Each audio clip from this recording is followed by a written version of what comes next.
여보, 나 그 여자랑 헤어졌어. 우리 다시 재혼하자. 저는 평범한 가정에서 자랐습니다. 아버지는 작은 회사를 운영하셨고 어머니는 살림을 도맡아 하시며 저를 키우셨죠. 부족함 없이 자란 덕분인지 저는 늘 긍정적이고 밝은 성격이었습니다. 대학을 졸업할 무렵 친한 친구가 소개팅을 주선해 주었어요. 그렇게 만난 사람이 바로 제 전 남편이었죠. 첫 인상은 나쁘지 않았습니다. 차분하고 예의 바른 모습에 부모님께서도 마음에 들어 하셨고 저 역시 그 사람과 함께라면 행복한 가정을 꾸릴 수 있을 거라 믿었어요. 연애 기간은 짧았지만 우리는 금방 결혼을 결심했습니다.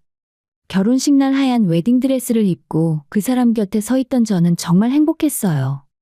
부모님과 친구들의 축복 속에서 새로운 인생을 시작한다는 설렘으로 가득했죠. 우리 앞으로 행복하게 살자. 그래, 걱정 마. 내가 더 잘할게. 신혼 초반은 정말 달콤했습니다. 퇴근 후에 함께 저녁을 먹고 주말엔 데이트를 다니며 소소한 행복을 쌓아갔죠. 하지만 그 평화로운 일상은 오래가지 못했습니다. 결혼 1년쯤 지났을 때 친정 아버지께서 저를 부르셨습니다. 지영아, 이제 너가 회사 일을 조금씩 배워봐야 할 것 같구나. 네? 갑자기요? 아버지도 이제 나이가 있잖니? 언젠가는 너한테 물려줘야 할 텐데 너라면 잘할 수 있을 것 같아. 저는 당황스러웠습니다.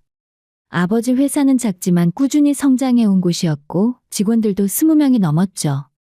그런 곳을 제가 이끌어 간다는 건 상상도 못한 일이었습니다. 하지만 아버지의 눈빛은 진지했고 저는 거절할 수 없었습니다. 그날부터 저는 회사에 출근하며 조금씩 업무를 배우기 시작했습니다. 문제는 그때부터였습니다. 당신 요즘 너무 늦게 들어오는 거 아니야? 남편이 불만 섞인 목소리로 말했습니다. 미안해. 회사에서 배울 게 많아서 그래. 집안일은 누가 해? 나도 일하고 들어오는데 집에 오면 밥도 없고. 그럼 내가 미리 해놓을게. 조금만 참아줘. 저는 남편의 기분을 맞추려 했었습니다. 하지만 시간이 지날수록 남편의 태도는 더 차갑게 변해갔어요. 사실 남편은 제가 아버지의 회사를 물려받을 거라고는 생각하지 못했던 것 같습니다. 결혼 전 아버지께서 사위에게 회사를 물려줄 수도 있다는 뉘앙스의 말씀을 하신 적이 있었거든요. 남편은 그렇게 흘러가듯 꺼낸 말을 철석같이 믿고 있었던 겁니다. 당신 아버지가 나한테 회사 일 배우라는 말씀 안 하시네. 어느 날 남편이 불쑥 말했습니다. 그건 아빠가 나한테 먼저 배우라고 하셔서. 아, 그래? 그럼 나는 뭐야? 그냥 집에서 놀라고? 그런 뜻이 아니라. 됐어. 당신네 집안일이니까 알아서 해. 남편은 짜증을 내며 방문을 쾅 닫았습니다. 그날 이후로 남편은 점점 집을 비우는 일이 많아졌어요. 퇴근 후 술자리가 잦아졌고 주말에도 친구들과 어울린다며 집에 없는 날이 많아졌죠. 여보, 오늘 일찍 들어올 수 있어? 왜? 무슨 일 있어? 아니, 그냥 같이 저녁 먹고 싶어서. 나 약속 있어. 당신 먼저 먹어. 통화는 언제나 짧고 건조했습니다. 저는 점점 외로워졌고 남편의 마음이 저에게서 멀어지고 있다는 걸 느낄 수 있었어요. 그러던 어느 날 남편의 핸드폰이 울렸습니다. 마침 남편이 샤워 중이어서 저는 무심코 화면을 봤는데 낯선 여자 이름이 떠 있었습니다. 심장이 철렁 내려앉았어요. 손이 떨렸고 머릿속이 하얘졌죠. 하지만 저는 아무 말도 하지 못했습니다. 혹시 오해일 수도 있다고 괜한 의심으로 싸우고 싶지 않다고 스스로를 다독였어요. 하지만 의심은 점점 커져갔습니다. 남편의 외박이 잦아졌고 연락도 잘 되지 않았어요. 핸드폰은 항상 뒤집어 놓았고 제가 다가가면 슬쩍 화면을 가렸죠. 당신 요즘 이상해. 뭐가? 솔직하게 말해줘. 혹시 다른 사람 생겼어? 무슨 소리야? 네가 요즘 예민한 거 아니야? 남편은 화를 내며 제 말을 일축했습니다. 하지만 저는 알고 있었어요. 뭔가 단단히 잘못되고 있다는 것을. 제 결혼 생활이 무너지고 있다는 것을요. 그리고 그 예감은 곧 현실이 되었습니다. 결혼 생활이 삐걱거리던 어느 날 설상가상으로 아버지 회사에 큰 문제가 생겼습니다. 큰일 났습니다. 회사 격리 담당자가 급하게 달려왔습니다. 무슨 일이에요? 김 과장이 이번 달 결제 금액을 모두 횡령한 것 같습니다. 장부를 확인해 보니 금액이 하나도 맞지 않아요. 머리가 지끈거렸습니다. 믿었던 직원의 배신, 그리고 그로 인한 재정적 타격. 아버지께 어떻게 말씀드려야 할지 막막했어요. 일단 정확한 금액부터 파악하고 아버지께는 제가 말씀드릴게요. 저는 최대한 침착하게 상황을 정리하려 애썼습니다. 하지만 그날 저녁 더 큰 충격이 기다리고 있었어요. 어머니의 다급한 목소리가 전화기 너머로 들려왔습니다. 지영아, 아버지가 쓰러지셨어. 빨리 병원으로 와. 네, 엄마 무슨 일이에요? 오늘 하루 종일 회사 일로 스트레스 받으시다가 그만. 빨리 와. 저는 급히 병원으로 달려갔습니다. 응급실 앞에는 이미 어머니가 눈물을 흘리며 서 계셨죠. 엄마, 아빠는요? 지금 응급수술 중이야. 뇌출혈이래. 다리에 힘이 풀렸습니다. 아버지가 쓰러지시다니. 회사 문제로 스트레스를 받으신 건 알았지만 이렇게까지 될 줄은 몰랐습니다. 그 순간 문득 남편 생각이 났어요. 이럴 때 남편이 옆에 있어줘야 하는데. 저는 떨리는 손으로 남편에게 전화를 걸었습니다. 한 번, 두 번, 세 번. 전화는 받지 않았습니다. 여보, 아빠가 쓰러지셨어. 지금 수술 중이야. 제발 전화 좀 받아줘.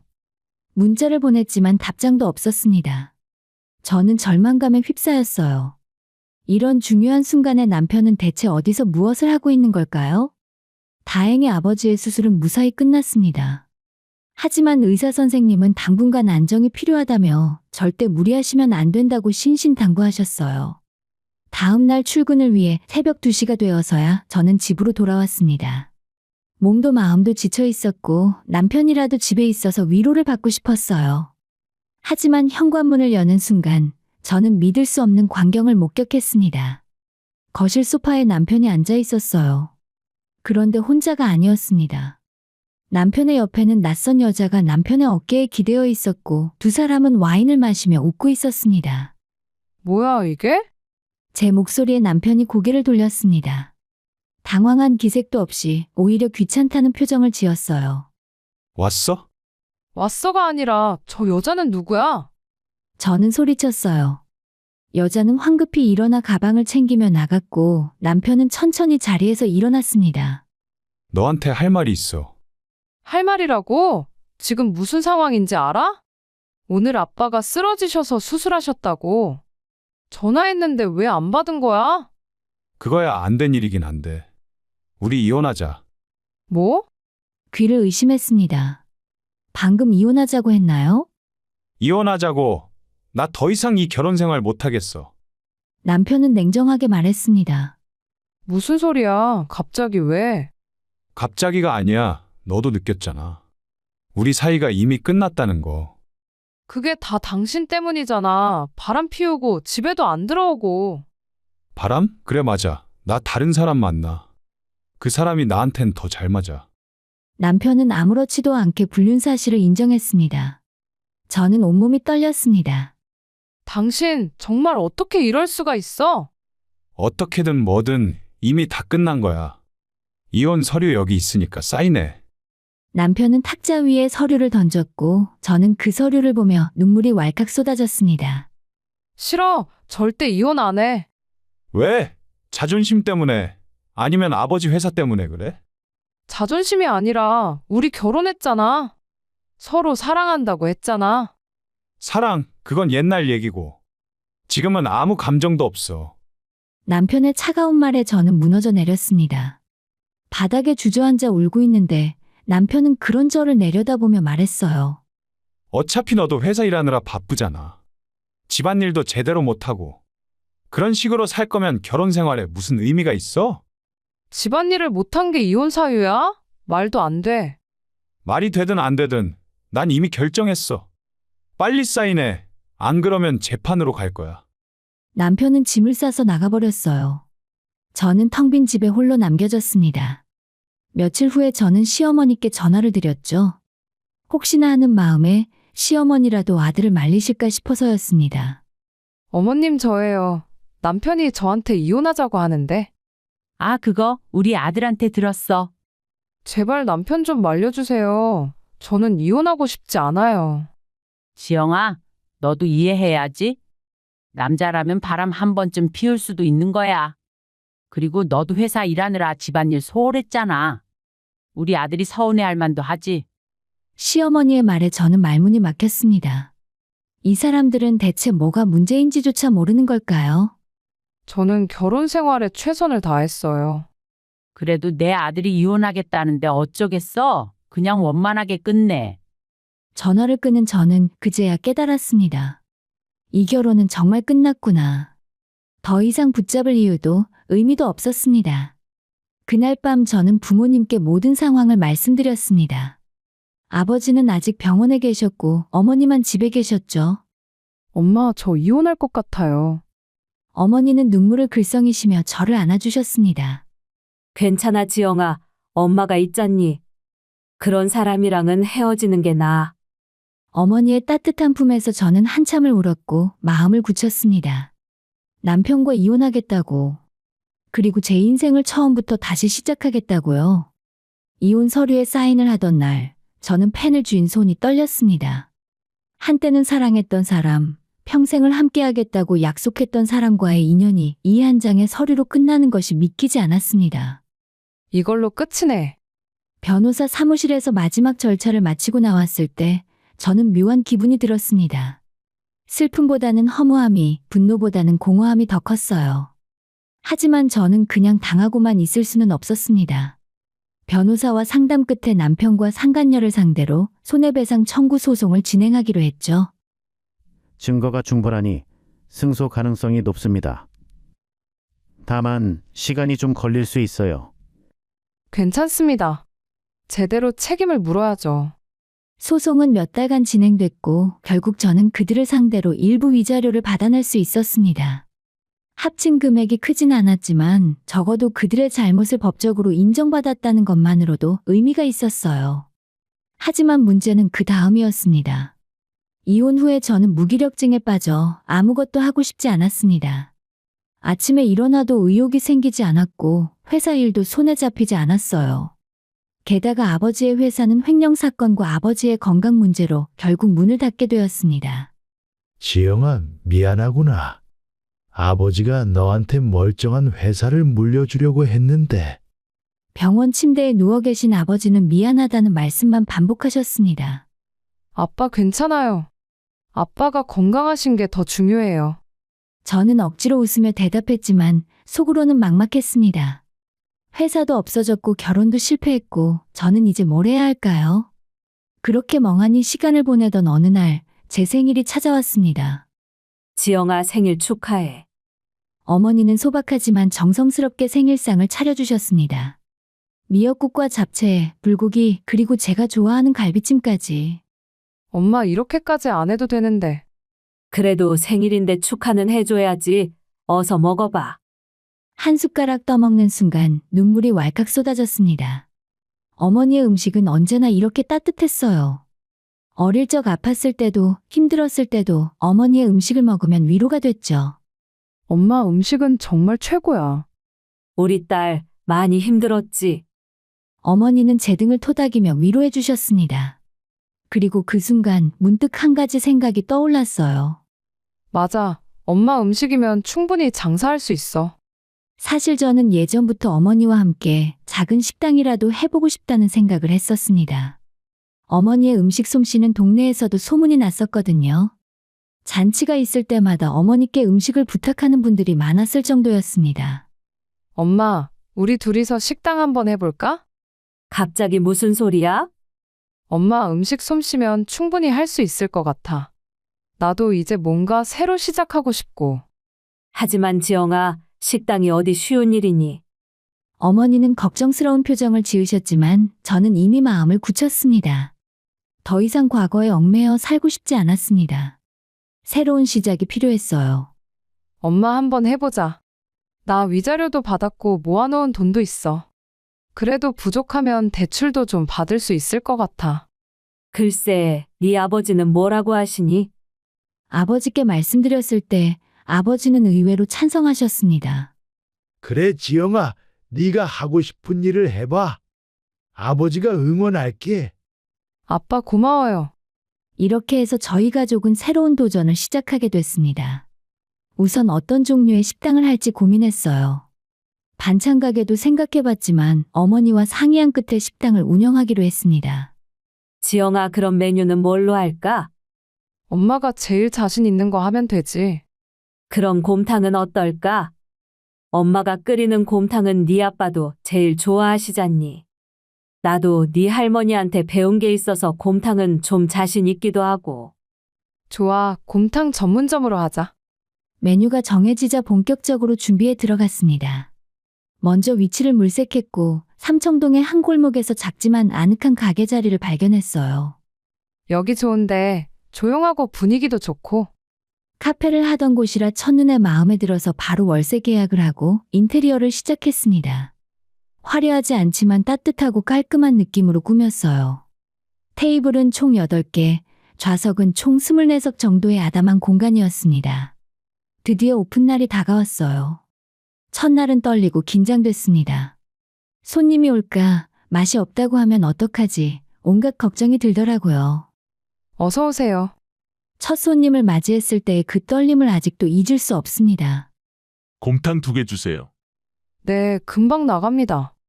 어머니가 정성스럽게 끓인 곰탕을 내왔고 손님들은 한 숟가락 떠먹더니 눈이 휘둥그레졌습니다. 와, 이거 진짜 맛있는데요? 국물이 정말 진하고 깊은 맛이 나네요. 첫 손님의 반응에 저와 어머니는 서로를 보며 미소 지었습니다. 이거 왠지 할 수 있을 것 같았어요. 그렇게 시작한 식당은 입소문을 타기 시작했습니다. SNS에 후기가 올라오고 블로그에 소개되면서 손님이 점점 늘어났습니다. 홀서빙을 담당하는 아르바이트생도 2명 고용했고 매일 아침 일찍 일어나서 준비하고 밤늦게까지 정리하는 바쁜 나날이 이어졌습니다. 힘들었지만 행복했어요. 손님들이 맛있게 드시는 모습을 보면 뿌듯했고 매출이 오르는 걸 보면 보람을 느꼈습니다. 무엇보다 제가 직접 만들어가는 삶이라는 게 좋더라고요. 누군가에게 의존하지 않고 제 힘으로 일어섰다는 것. 그것만으로도 저는 충분히 만족스러웠습니다. 지영아, 우리 정말 잘하고 있는 것 같아. 그러게요. 엄마 덕분이에요. 그제서야 저는 다시 웃을 수 있게 됐습니다. 진짜 웃음을 되찾았어요. 그리고 이제 저는 알았습니다. 인생은 언제든 다시 시작할 수 있다는 것을요. 식당을 연 지 1년쯤 지났을 무렵 저희 가게는 제법 알려진 맛집이 되어 있었습니다. SNS에는 매일 리뷰가 올라왔고 주말이면 웨이팅이 생길 정도였어요. 사장님 전화 받으세요. 어느 날 아르바이트생이 다급하게 전화기를 건네줬습니다. 안녕하세요. 저는 방송국 작가인데요. 혹시 가게 촬영 가능하실까요? 네, 방송이요? 순간 심장이 두근거렸습니다. 방송 출연이라니 상상도 못한 일이었습니다. 네, 저희가 맛집을 취재하고 있는데 요즘 SNS에서 반응이 너무 좋으셔서요. 아, 저희 같은 특별할 거 없는 작은 식당을요? 아니에요. 오히려 이런 숨은 맛집을 소개하는 게 저희 프로그램 취지거든요. 고민 끝에 저는 촬영을 허락했습니다. 홍보의 기회이기도 했고 무엇보다 어머니의 음식 솜씨를 많은 사람들에게 알릴 수 있다는 게 뿌듯했어요. 촬영 당일 저와 어머니는 긴장한 채로 카메라 앞에 섰습니다. 다행히 어머니는 카메라 앞에서도 자연스럽게 요리 과정을 보여주셨어요. 촬영은 순조롭게 진행됐고 리포터분도 곰탕을 드시고는 엄지를 치켜 세우셨습니다. 이야, 이건 정말 깊은 맛이 나네요. 국물이 정말 진하고 구수해요. 며칠 후 방송이 나간 뒤 저희 가게는 완전히 달라졌습니다. 평일에도 웨이팅이 생겼고 주말에는 1시간 이상 기다려야 할 정도였습니다. 바쁘지만 행복한 나날이었죠. 아르바이트생도 더 늘렸고 주방 보조도 한 분 모셨습니다. 매출도 눈에 띄게 올랐고 저희는 정말 잘하고 있다는 확신이 들었어요. 밀키트로 온라인 판매까지 시작하고 나니 정말 잠잘 시간도 모자랄 정도로 바빠지더라고요. 그런데 방송이 나간 지 일주일쯤 지난 어느 날이었습니다. 어서 오세요. 평소처럼 손님을 맞이하는데 익숙한 얼굴이 문을 열고 들어왔습니다. 눈이 마주친 순간 심장이 멎는 것 같았어요. 바로 전 남편이었습니다. 당신이 여기서 뭐해? 저는 차가운 목소리로 물었습니다. 지영아, 방송 봤어. 여기서 일하고 있었구나? 전 남편은 어색하게 웃으며 말했습니다. 2년 만에 보는 얼굴이었어요. 예전보다 좀 수척해 보였지만 여전히 뻔뻔한 표정이었습니다. 일하는 거 봤으면 나가줄래? 손님들 불편해하니까. 야, 나도 손님인데 왜 쫓아내? 곰탕 하나만 먹고 갈게. 저는 참을 수밖에 없었습니다. 다른 손님들도 있었고 괜히 소란 피우고 싶지 않았어요. 여기 앉으세요. 곰탕 하나 맞죠? 최대한 무표정하게 주문을 받고 주방으로 갔습니다. 주방에 있던 어머니는 제 표정을 보고 무슨 일인지 눈치채셨어요. 지영아, 괜찮니? 괜찮아요, 엄마. 그냥 손님일 뿐이에요. 곰탕을 내갔을 때 전 남편은 한 숟가락 떠먹고는 감탄하는 표정을 지었습니다. 진짜 진하고 맛있네. 역시 장모님 솜씨는 대단해. 이제 장모님 아니잖아. 빨리 드시고 계산하고 나가주세요. 지영아, 우리 잠깐 얘기 좀 할 수 없을까? 할 얘기 없어. 제발 5분만 밖에서. 저는 한숨을 쉬며 앞치마를 벗었습니다. 어차피 거절해도 계속 붙어 있을 게 뻔했어요. 밖으로 나가자 전 남편이 입을 열었습니다. 미안해. 그때는 내가 정말 잘못했어. 지금 와서 사과가 무슨 소용이겠어. 나 그 여자랑 헤어졌어. 그래서 어쩌라고. 우리 다시 시작할 수 없을까? 내가 정말 많이 반성했어. 저는 어이가 없어서 웃음이 나왔습니다. 당신 진심으로 하는 소리야? 나 정말 진심이야. 너 없이는 안 되겠더라. 안 돼. 나는 이미 당신을 잊었다고. 그러니까 제발 다시는 내 앞에 나타나지 마. 저는 단호하게 말하고 식당 안으로 들어갔습니다. 하지만 전 남편은 그 후로도 계속 식당에 찾아왔어요. 2, 3일에 한 번씩 그리고 매일. 오면 곰탕을 시키고 한참 앉아있다가 가곤 했습니다. 사장님, 저 손님 또 오셨어요. 알았어요. 어느 날은 제가 주문을 받으러 갔을 때였습니다. 지영아, 나 진짜 너 없으면 안 돼. 제발 한 번만 기회를 줘. 계속 이러면 경찰에 연락해서 출입금지 시킬 거야. 저는 냉정하게 말하고 자리를 떠났습니다. 그날 이후로 며칠간 전 남편은 나타나지 않았어요. 저는 이제 그만 포기했겠거니 생각했습니다. 하지만 일주일 후에 전 남편은 술에 취한 채로 식당에 나타났어요.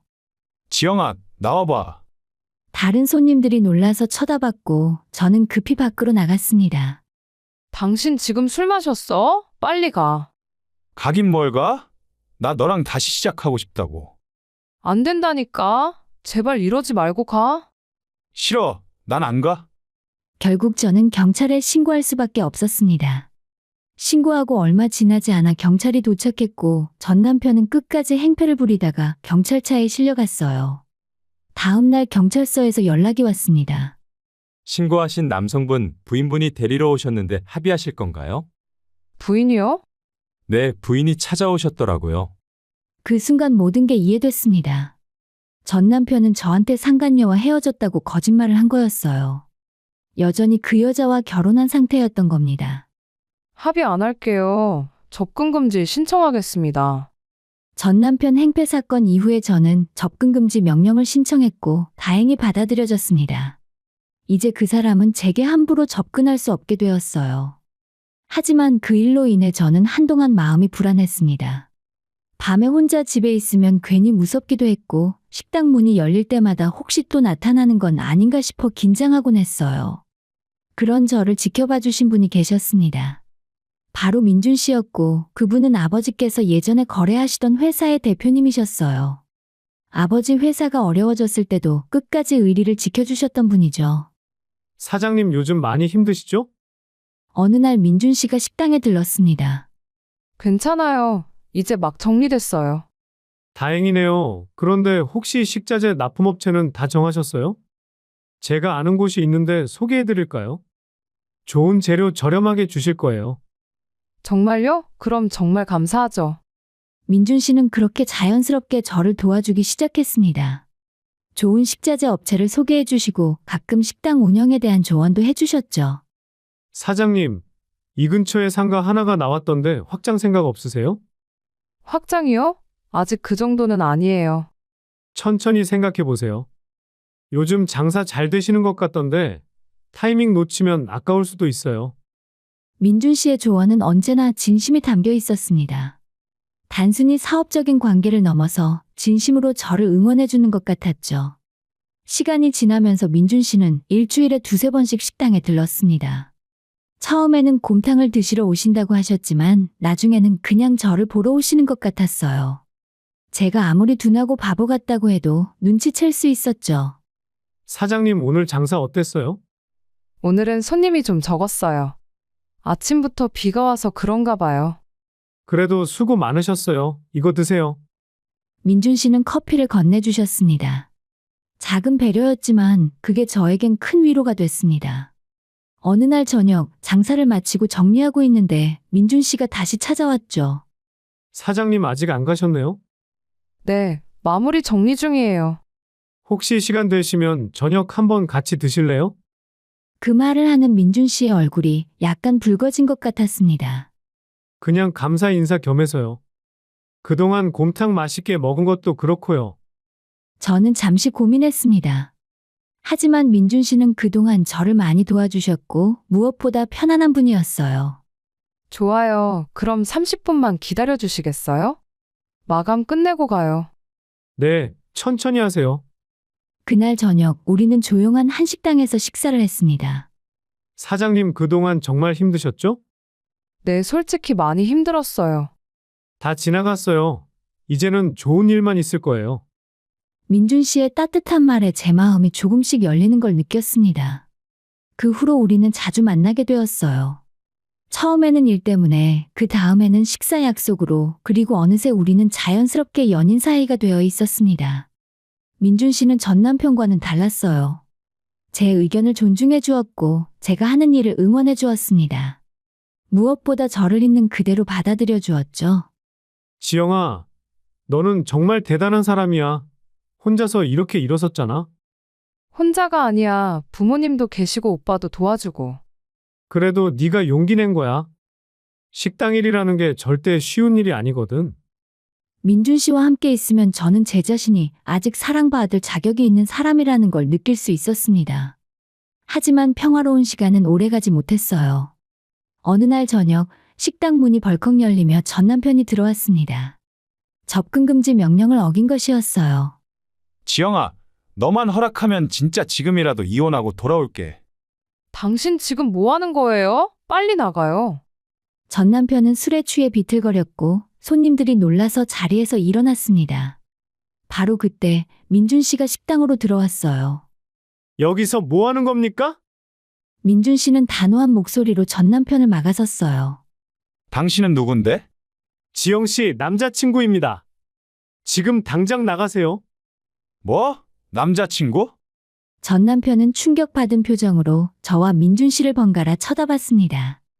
너 벌써 다른 남자 만나냐? 그건 당신이 상관할 일이 아니야. 빨리 나가. 민준 씨는 전 남편을 밀어내며 밖으로 데리고 나갔습니다. 민준 씨는 전 남편을 쫓아내고 다시 식당 안으로 들어왔어요. 그날 이후로 전 남편은 더 이상 나타나지 않았어요. 그리고 6개월 후에 민준 씨가 저에게 프로포즈를 했어요. 지영아, 나랑 결혼해 줄래? 그래, 나도 좋아. 우리는 조용히 결혼식을 올렸습니다. 화려한 예식장 대신 작은 레스토랑에서 가족과 가까운 지인들만 모셔서 따뜻한 결혼식을 올렸죠. 드디어 저는 진짜 사랑을 찾았습니다. 조건이나 기대가 아닌 있는 그대로의 저를 사랑해주는 사람을요. 이제 저는 정말 행복했습니다. 결혼 후에 저는 다시 식당 운영에 집중했습니다. 남편이 된 민준 씨는 제 일을 전폭적으로 지지해 주었고 사업은 날마다 번창해 나갔어요. 딸, 요즘 표정이 정말 밝아졌네. 그죠, 엄마. 저 요즘 정말 행복해요. 평범하지만 행복한 나날이었습니다. 아침에 눈을 뜨면 사랑하는 남편이 옆에 있었고 식당에 가면 맛있다며 웃는 손님들이 있었죠. 그러던 어느 날 몸이 좀 이상했습니다. 지영아, 얼굴이 안 좋아 보이는데 괜찮아? 요즘 좀 피곤한 것 같아. 병원 한번 가보는 게 어때? 민준 씨의 권유로 병원에 갔고 거기서 뜻밖의 소식을 들었습니다. 축하드립니다. 임신 6주세요. 그 말을 듣는 순간 눈물이 왈칵 쏟아졌어요. 기쁨의 눈물이었습니다. 임신 소식을 듣고 우리는 한참을 울고 웃었습니다. 부모님께 말씀드렸을 때도 어머니는 눈물을 흘리셨죠. 지영아, 정말 잘 됐다. 우리 딸이 이제 엄마가 되는구나. 엄마, 저 행복해요, 정말로. 그로부터 몇 달 후에 저는 건강한 아들을 낳았습니다. 작은 손, 작은 발. 제 품에 안긴 아기를 보며 저는 깨달았습니다. 진짜 행복은 누군가에게 잘 사는 모습을 보여주기 위한 게 아니라는 것을. 진짜 행복은 지금 이 순간, 사랑하는 사람들과 함께 있는 이 시간이라는 것을요. 전 남편은 자신의 선택으로 모든 걸 잃었습니다. 하지만 저는 제 선택으로 모든 걸 얻었어요. 사랑하는 남편, 건강을 되찾으신 부모님, 그리고 제 품에 안긴 소중하고 작은 생명까지요. 이제 저는 압니다. 진짜 인생은 지금부터라는 것을요.